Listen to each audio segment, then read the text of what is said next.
সীমান্তের পাশে দাঁড়িয়ে নাকি উনি প্রতীক্ষা করছেন টুপ করে দেশের মধ্যে ঢুকবে। সেই সুযোগ আমরা আর দেব না। হাসিনা এবং তার ফ্যাসিবাদের দোসরদের এই বাংলা থেকে আমরা উৎখাত করবই করব। দিল্লির হাসিনা দিল্লিতে বসে এই দেশের ষড়যন্ত্রে এখনো নিয়োজিত আছে।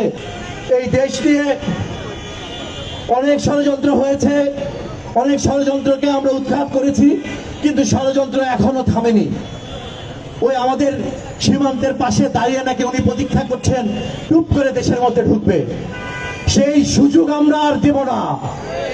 হাসিনা এবং তার ফ্যাসিবাদের দোসরদের এই বাংলা থেকে আমরা উৎখাত করবই করব।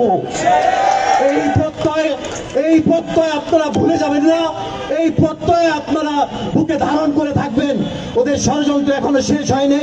দিল্লির হাসিনা দিল্লিতে বসে এই দেশের ষড়যন্ত্রে এখনো নিয়োজিত আছে।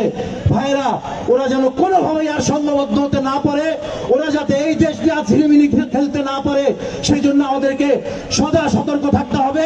এবং ইনশাআল্লাহ আমরা যেভাবে ফ্যাসিবাদকে উৎখাত করেছি, যেভাবে পুরো জাতি আমরা ঐক্যবদ্ধ হয়েছি, এই জাতি এইভাবেই আমরা ঐক্যবদ্ধ থাকবো ইনশাআল্লাহ।